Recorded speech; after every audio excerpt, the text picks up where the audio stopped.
So thank you for the introduction and welcome panellists. As we said, we're going to be talking about top 3 innovations for METS in the mining sector. And I think, to kick off, I think that collaboration is quite important across the mining industry, and we heard that before. Given that we don't have much time, I'm just going to kick off into the questions. And so the first question is a question for everybody, which is, what do you see as the most promising area for the METS and the mining operators to collaborate on to advance technology, specifically in the innovation and technology space?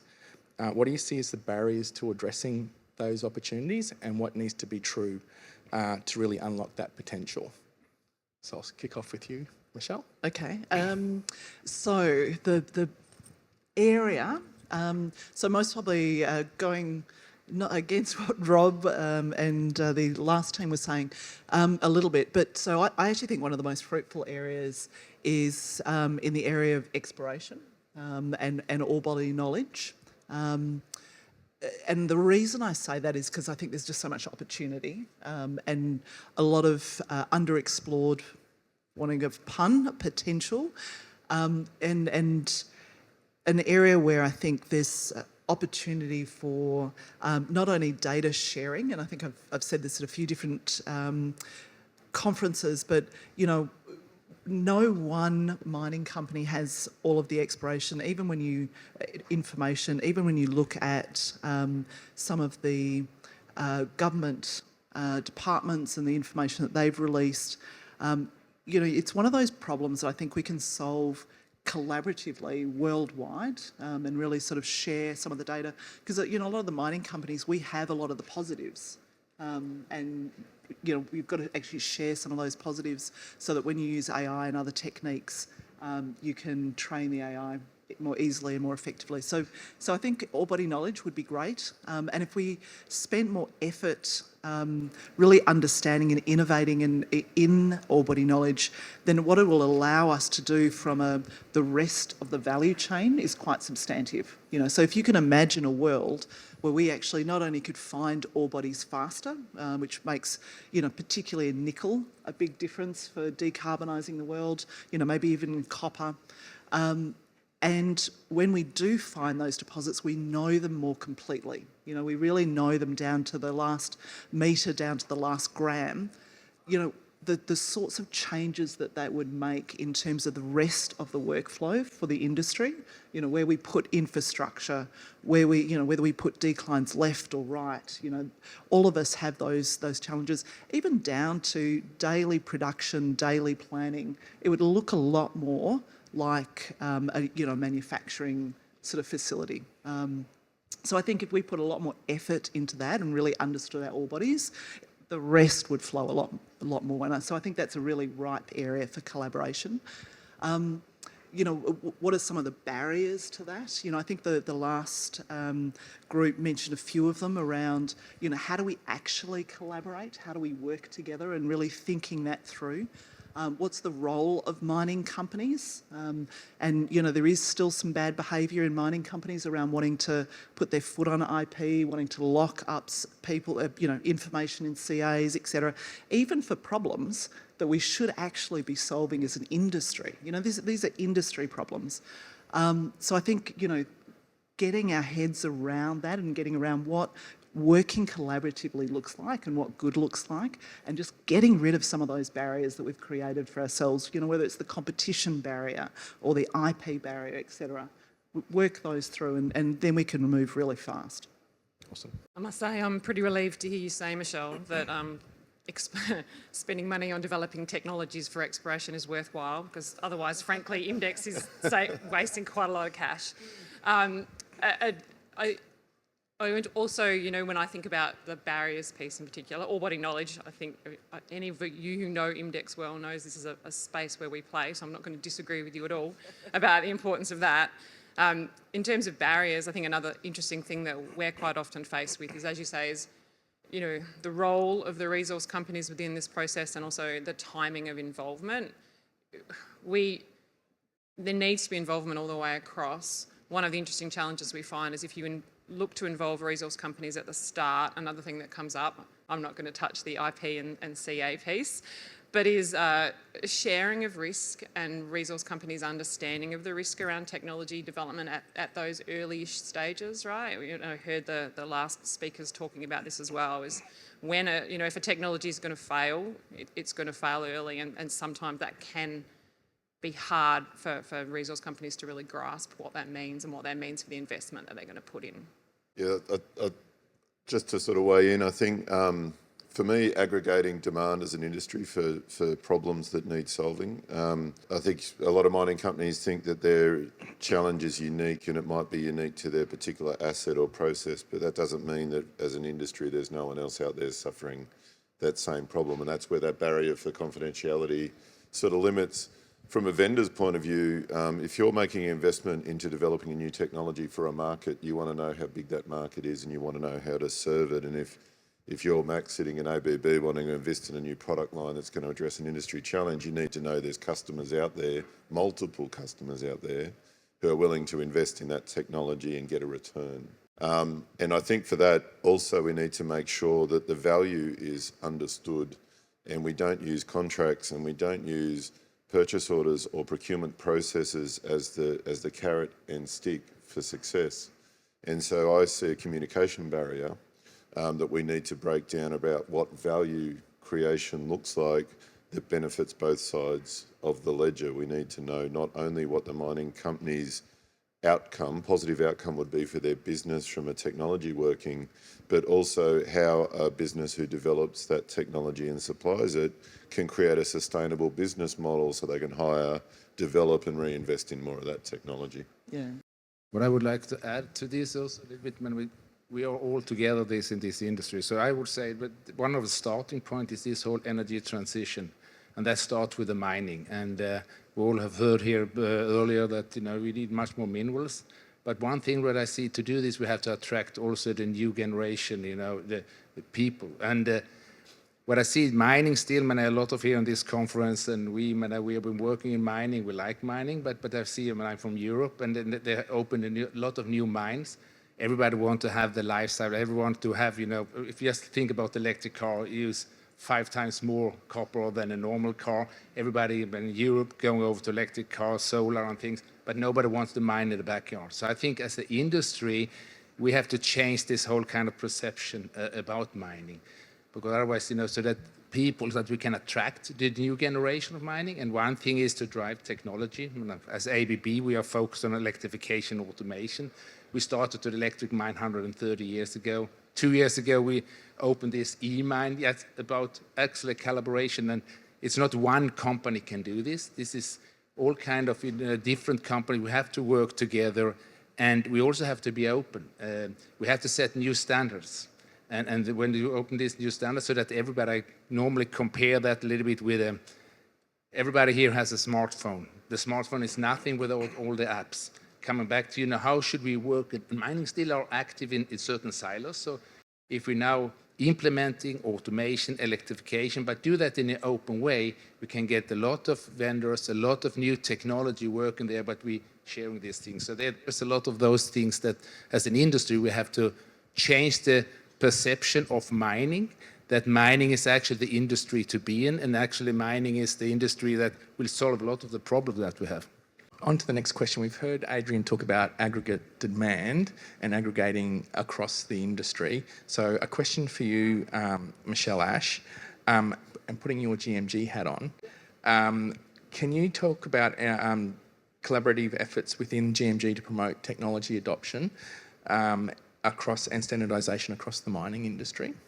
Yeah, sure. So for those of you that aren't aware of GMG, so GMG is an industry association, and we have lots of different members from across the industry. So mining companies, OEMs, suppliers, startups.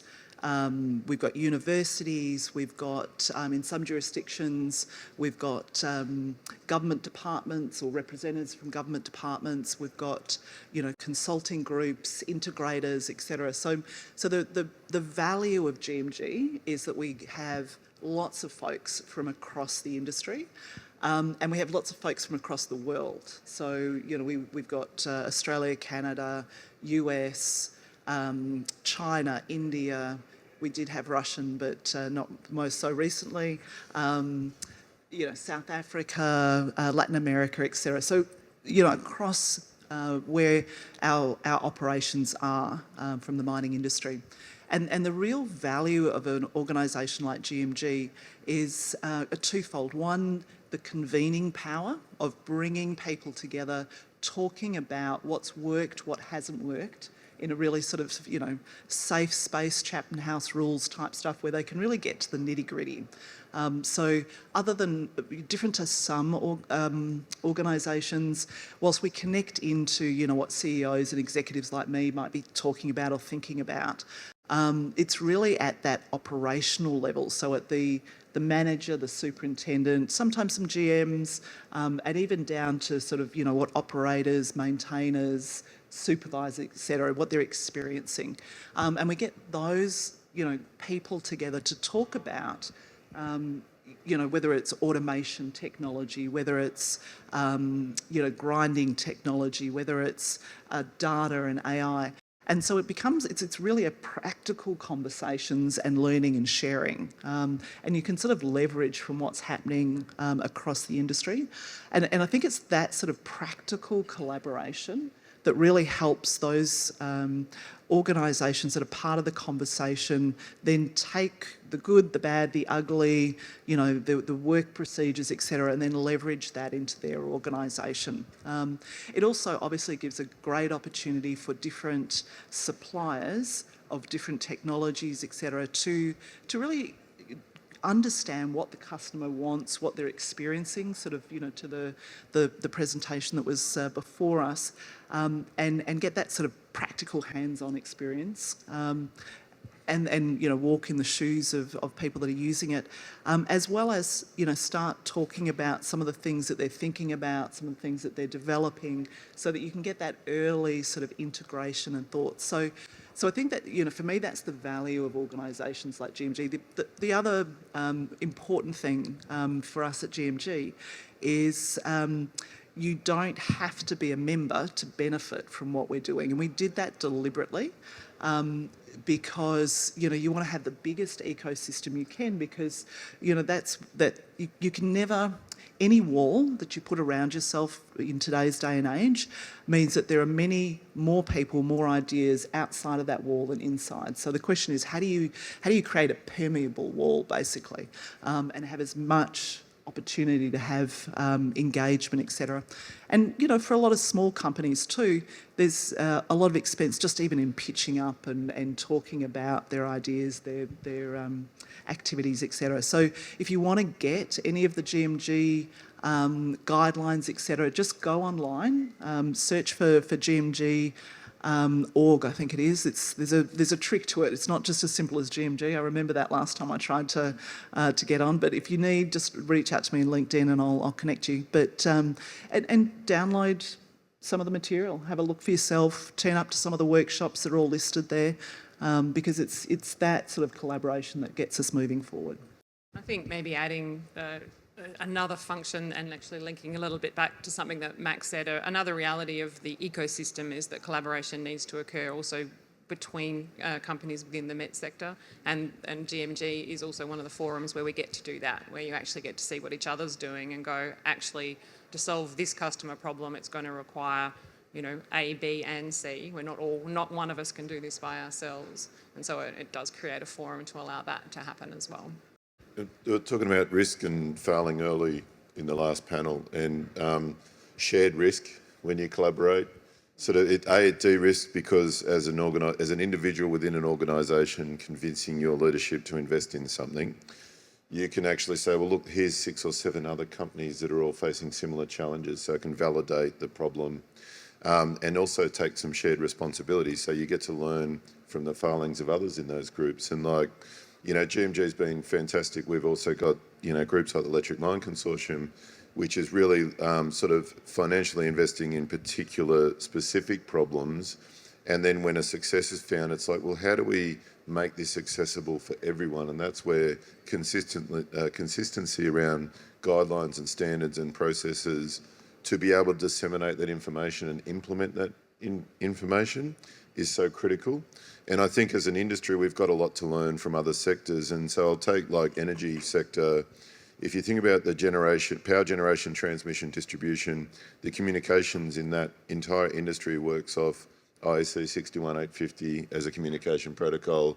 ABB was one of the companies that championed that to be formed. So if you want to participate in that market, your equipment needs to operate on that communication protocol.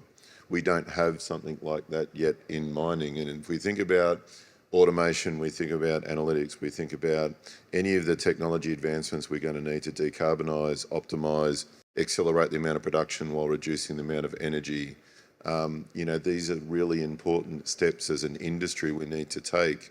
And there isn't a player in the industry big enough to do it on their own. So no one can force it, doesn't matter how deep the pockets are, doesn't matter how good the technology is. If it's not a collaborative effort, it is just not going to happen.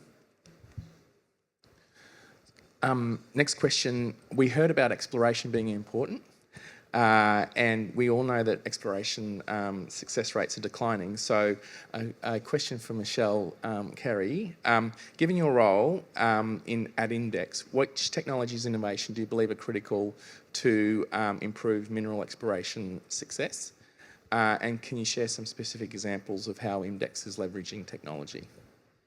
Yeah, sure. I mean, I think, simplistically, the way we look at this is exploration's got a couple of really fundamental challenges right now. Success rates, as you said, are dropping, and to be really brutally honest, have never been particularly high. And the other one is that once we have found something, the time that it takes us to define it is really fundamentally far too long. Both of those things together, when we talk about some of these macros around expectations around demands for critical metals and how as an industry we're going to supply, it's actually pretty terrifying to really think about the shifts that we're going to need to make to find and define at the sort of pace that we need to. So at Index, we think about two different buckets of technology as being pretty important. The first one, ore body knowledge, that you've already heard Michelle talk about a little bit, and actually a specific technology frame that we use, and some of you might have been to my colleague Dave Lowey's talk yesterday around the Internet of Geosensing as opposed to the Internet of Things, which is really about, how do you facilitate sensor-driven real-time decision-making in the field, and which by that I mean the drill rig, the core farm, wherever it is that geoscientists are making the sorts of decisions like, should I drill this hole? Should I drill the next hole? Actually, I should keep drilling this hole to a greater depth because I can now understand, what rocks I'm in and what I'm going to do about it. So what that looks like in practice is sensors that are gathering data, ideally being deployed by drillers or by automatically so that they can happen in real time. It can be part of the process. That sensor data then, though, it's really important that it doesn't just be a wiggly line that goes nowhere, right? So we work really hard these days to create end-to-end possibilities where wiggly lines go up into the cloud and get turned into information. And increasingly, right, we do this ourselves, but it's back to this openness and collaboration piece. We also see, for example, some customers who use our Easy Gamma actually go to other companies like Datarock, who admittedly we are invested in, but they are a separate company to us, and they get Datarock to look at that data and run ML on it to go, actually what can we do with that data that adds value? So that end-to-end ecosystem, Internet of Geosensing, I think is a really big piece, and to that ore body knowledge question. I would just call out the other one is drilling optimisation, particularly when you talk around the define bit. One of the reasons that it takes so long is we have to drill so many bloody drill holes. And actually the productivity of that industry is really pretty low. There's a lot of things that you can do, from the very simple to quite sophisticated new drilling technologies like coil tube. Fundamentally, as an industry, we are going to have to do something to be able to drill far more effectively if we've got any chance of being able to define these deposits on the timeline that we need to.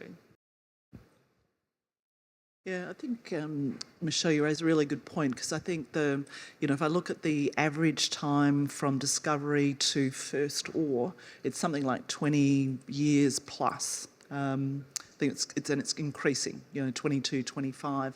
And as you say, our success rates, I mean, you have to be pretty optimistic to be an exploration driller. I love them because they're most optimistic people on the planet.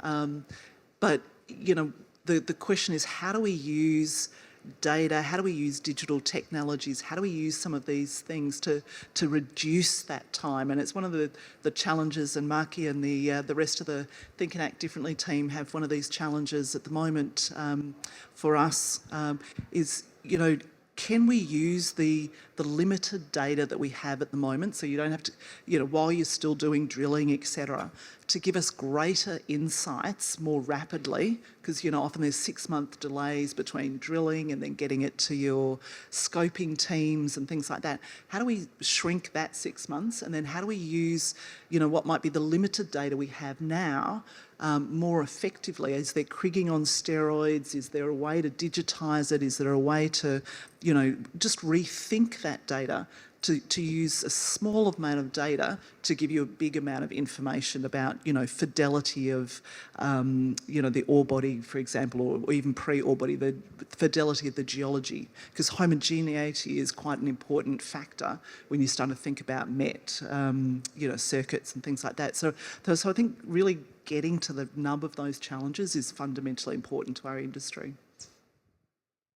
Maybe to add to this, like for electrification, automation, I think you need a foundation to drive this all. You need a backbone for all this data.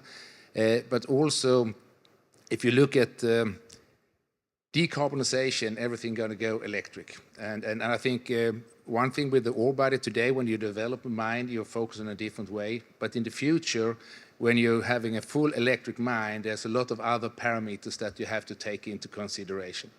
And a little bit comparing, I think a lot of the audience may be driving an electric car. If you compare to how you were driving in the past and how you drive now with charging and everything.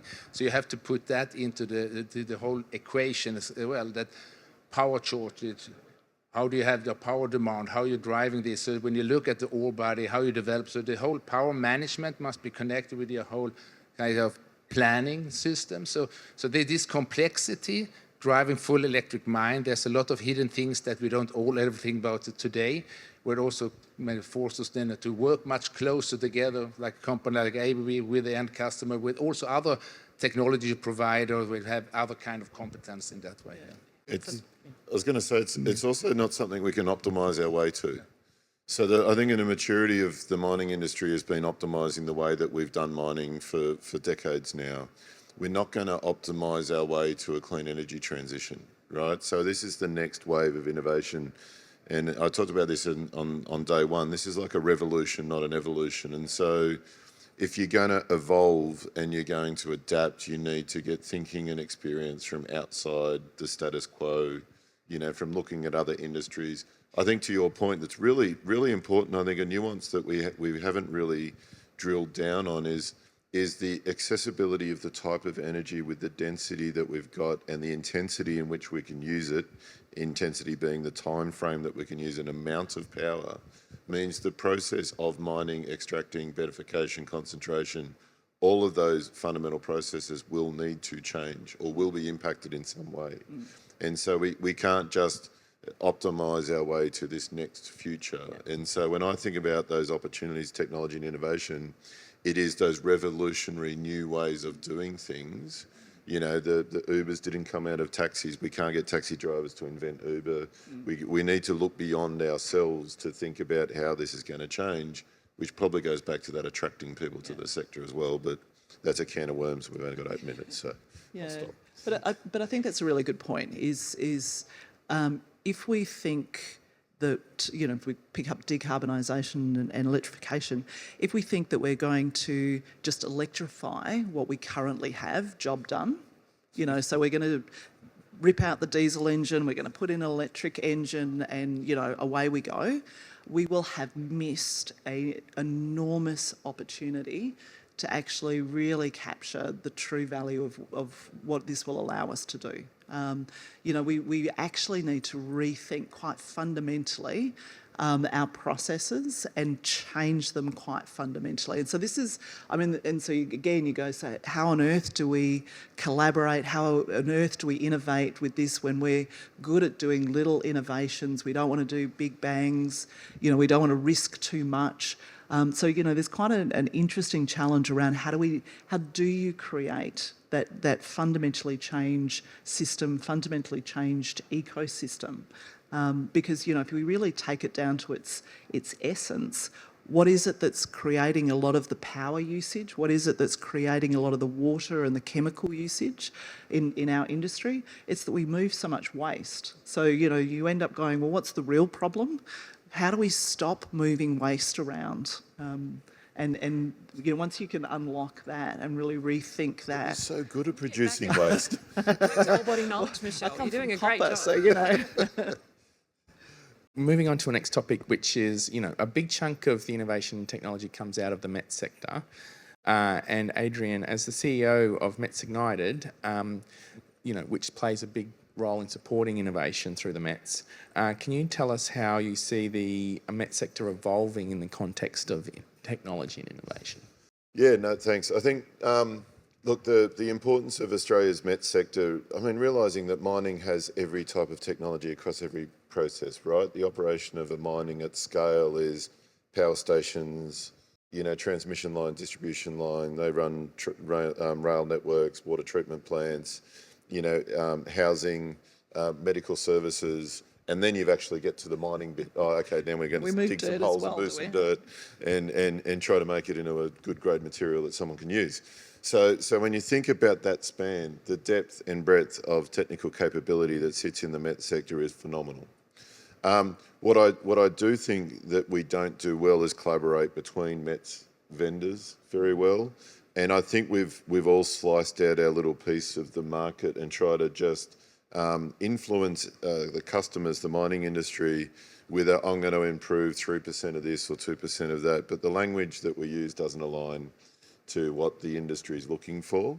And so I just want to sort of go back a bit onto silos. I think silos are important when we keep in our domains and not have people try to do everything for everyone. And we allow each vendor to do what they do really, really well, but have very strong communications from what the client needs and what the vendor's capable of doing. That's where we need to improve. I think mining companies get frustrated with vendors who are probably incredibly capable turning up with a solution to a problem they don't have and having a whole bunch of silver bullets being fired at them. And because our METS sector is so strong and has been successful with other customers, they assume everyone's got the same problem. So we've got the silver bullets challenge on one side, a highly capable sector trying to solve problems, and then we've got a mining industry looking for solutions, but they're not turning up in the right framework. They're not turning up in a way that mining company can really truly understand this technology is applicable to my operations and to my outcomes. And what strikes me as curious about that is we sit here at these conferences, everyone here all wants the same thing, right? We are all trying to address the same problem. So if we share a piece of the prize of achieving that by explaining how our role contributes to the bigger outcome, that's where I think the greatest success will be. So what I would hope to see, particularly for the METS sector, is the collaboration across other industry sectors and focusing on working with mining companies to better communicate the value of the technology in the terms that the mining industry collectively, not the individual mining company specifically, can understand. I think when we do that better, we're going to attract people to the sector. We're going to go global faster. We're going to reduce these times to go from exploration to production. There's a whole range of different benefits that comes from that. And while I've got the floor, my final quick comment, one of the things that we forget to do in Australia, it's interesting, we've got some very large mining companies that seem very attractive as customers. We have hundreds of small mining companies that desperately need innovation and help. So it's not always a great idea when you first learn to go fishing is to go after the whales, right? Sometimes you just got to start small. And so go out to the mining hall, have a look at the juniors out there trying to get their operations going. They actually need all the help they can get. They are the best customers to work with for METS companies, because when you help them succeed, the big guys notice and then your customers come. So high horse, I'll stop. Some of those dirty little secrets around CAs are sometimes a little more flexible as well. Yeah, they don't care. They just want to get their production up. And I think, you know, that call out though around that, I think it takes real discipline to be very clear around this is our core capability as a company. Actually, this is where we can add value to the customer. We won't, and these are the bits we won't do as a result. I think all of us, resource companies and METS companies, all struggle to hold that line. Yeah. It's a conversation we have internally all the time. Is this our core capability or not? Yeah. Yeah. Absolutely. And I mean, frankly, often we then confuse the mining companies because we try to take a space that's not really ours because that pushes a competitor out, rather than sort of going, this is us. And absolutely, I think mining companies do this as well. This is us. We could work with this other group because they do this. And, you know, together we can get you that. I think that would be less confusing to a lot of the mining companies. But I also see a lot of collaboration.